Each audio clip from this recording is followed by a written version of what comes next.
అది యూపీలోని ఓ hotel. Lovers కి కేర్ ఆఫ్ అడ్రస్ గా ఉంటుంది. వచ్చిపోయే ప్రేమికులతో ఎప్పుడూ రద్దీగానే ఉంటుందా హోటల్.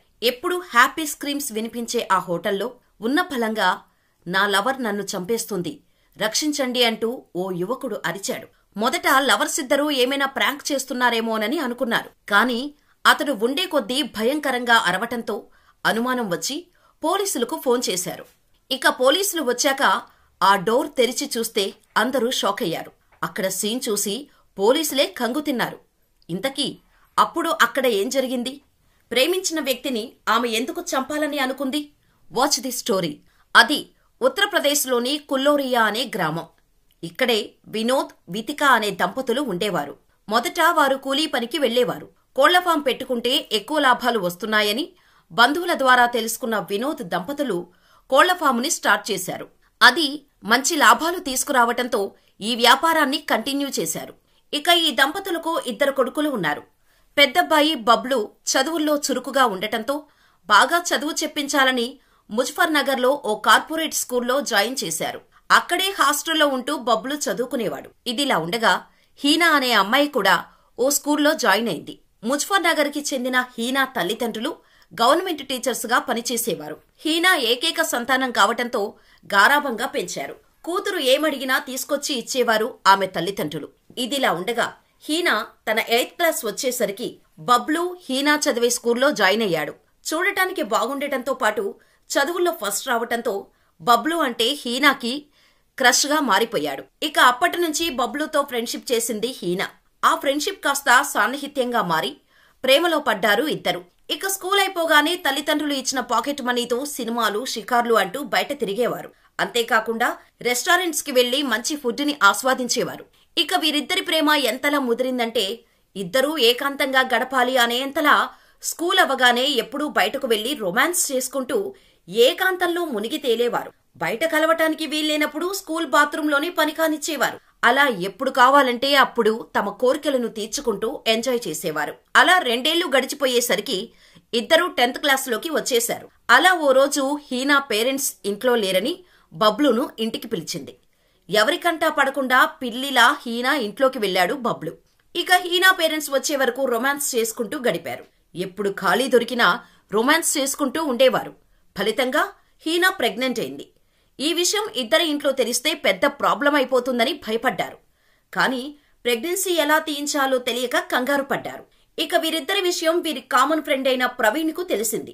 మీరు పెద్దగా కంగారు పడాల్సిన అవసరం లేదు, నాకు తెలిసిన ఓ డాక్టర్ ఉన్నాడు, ఇలాంటి ప్రెగ్నెన్సీ తీయటంలో ఎక్స్పర్ట్, కాకపోతే డబ్బులే కొంచెం ఎక్కువ తీసుకుంటాడు, మీరు డబ్బులు సెట్ చేస్తే నేను వెళ్లి మాట్లాడతాను అని చెప్పాడు ప్రవీణ్. ఎలాగైనా ప్రెగ్నెన్సీ తీయించాలని ఫిక్స్ అయిన బబ్లు ట్యూషన్ ఫీజు కట్టాలని అబద్ధం చెప్పి తన తల్లిదండ్రుల దగ్గర నుంచి డబ్బులు తీసుకున్నాడు.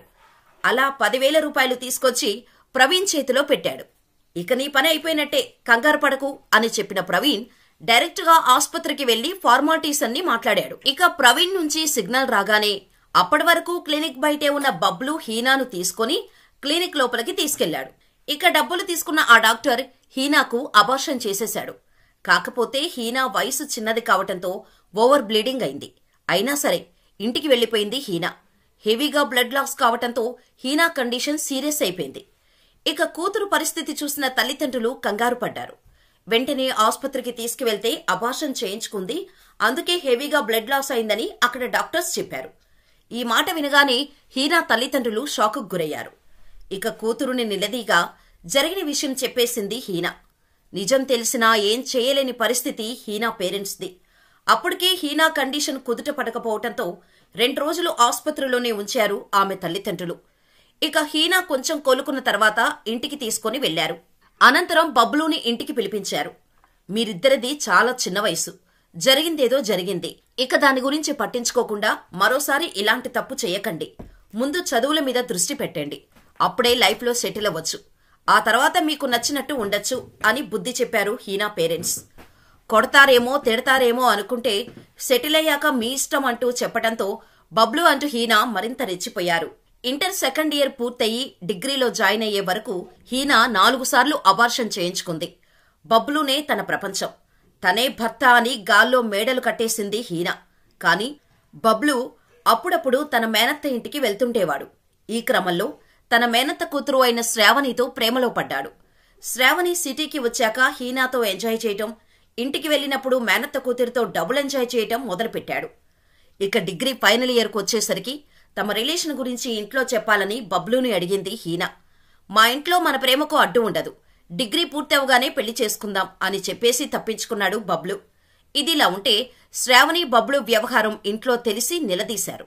దీంతో శ్రావణి అంటే తనకు ఇష్టమని, తననే పెళ్లి చేసుకుంటాను అని చెప్పేశాడు. ఇక వీరి పెళ్లికి ఇరు కుటుంబాలు సంతోషంగా ఒప్పుకున్నాయి. కానీ తన పెళ్లి గురించి గాని, తన మేనత్త కూతురితో ఉన్న రిలేషన్షిప్ గురించి గాని హీనాకు తెలియకుండా చాలా జాగ్రత్త పడ్డాడు బబ్లు. ఇక డిగ్రీ అవగానే పెళ్లి చేసుకోవాలంటూ ప్రెజర్ పెట్టడం మొదలుపెట్టింది హీనా. దీనికి తోడు హీనా తల్లిదండ్రులు సైతం పెళ్లి చేసేయాలని డిసైడ్ అయ్యారు. నా పేరెంట్స్తో మాట్లాడి మీకు కబురు పెడతా అంటూ బబ్లు వారిని నమ్మించి సొంతూరు వెళ్లిపోయాడు.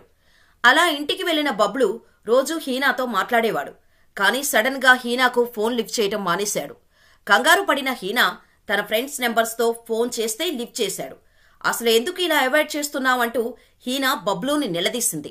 దీంతో తన తాతయ్య చనిపోయాడని, ఈ టైంలో పెళ్లి గురించి మాట్లాడటం మంచిది కాదని, కర్మకాండలు చేయటంలో బిజీగా ఉండటం వల్ల ఫోన్ లిఫ్ట్ చేయటం లేదంటూ నోటికి వచ్చిన అబద్ధం చెప్పేశాడు బబ్లు. 8 ఏళ్లుగా రిలేషన్షిప్లో ఉండటంతో హీనా బబ్లు మాటలను గుడ్డిగా నమ్మేసింది. ఇక బబ్లు ఇంటికి వెళ్లిన 6 నెలల నుంచి ఏదో ఒక సాకు చెప్పి పెళ్లి విషయాన్ని దాటవేస్తూనే వచ్చాడు. ఇక లాభం లేదనుకుని హీనా డైరెక్టుగా బబ్లు ఇంటికి వెళ్లాలని అనుకుంది. కానీ బబ్లు అడ్రస్ పూర్తిగా తెలియకపోవటంతో ఏం చేయాలో అర్థం కాలేదు. ఇక 6 నెలల గ్యాప్లోనే బబ్లుకు శ్రావణికి గ్రాండ్గా పెళ్లి జరిగిపోయింది. ఈ క్రమంలోనే హీనా ఒకసారి ఫేస్బుక్ ఓపెన్ చేయగా బబ్లు ఫ్రెండ్ అయిన ప్రవీణ్ బబ్లు పెళ్లి ఫోటోలను ఫేస్బుక్లో అప్లోడ్ చేయటాన్ని చూసి పిచ్చెక్కిపోయింది. ఇక ప్రవీణ్ ట్యాగ్ చేసిన శ్రావణి అకౌంట్కు కూడా చెక్ చేసింది హీనా. 6 నెలల క్రితమే ఇద్దరికీ పెళ్లైనట్టు అర్థమైపోయింది హీనాకు.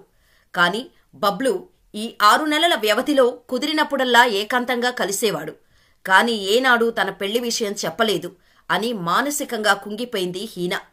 తనను ఇంతలా నమ్మించి మోసం చేసిన బబ్లుకి గట్టిగా బుద్ధి చెప్పాలని ఫిక్స్ అయింది హీనా. దీనికి ఓ ప్లాన్ గీసుకుంది.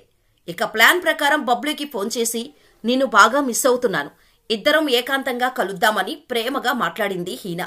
బబ్లు కూడా ఆ మాటలను నమ్మేసి రేపే ముజఫర్ నగర్ వస్తాను అని చెప్పాడు. అలా ముజఫర్ నగర్లో మంచి హోటల్లోని రూమ్ని కూడా బుక్ చేశాడు బబ్లు. ఇక మరుసటి రోజు ముజఫర్ నగర్ వచ్చిన బబ్లు హీనాని కలిశాడు. లంచ్ తీసుకొని డైరెక్టుగా హోటల్ రూమ్కి వెళ్లారు ఇద్దరు. ఇక లంచ్ తిన్నాక ఇద్దరూ లైంగికంగా కలవటానికి సిద్ధపడ్డారు.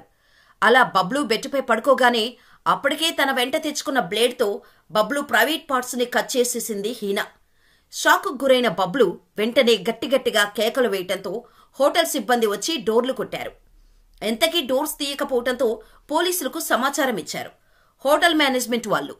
ఇక పోలీసులు వచ్చి డోర్స్ పగలగొట్టి చూస్తే బబ్లు ప్రైవేట్ పార్ట్ కట్టేయి ఏడుస్తూ కనిపించాడు. పక్కనే చేతులు నిండా బ్లడ్తో ఉన్న హీనా కనిపించింది. ఇక వెంటనే బబ్లును ఆసుపత్రికి తరలించి హీనాని అదుపులోకి తీసుకున్నారు. అసలు ఏం జరిగిందని ఇన్వెస్టిగేషన్ చేస్తే బబ్లు చేసిన మోసానికి తగిన బుద్ధి చెప్పానంటూ తన కథ మొత్తం చెప్పింది హీనా.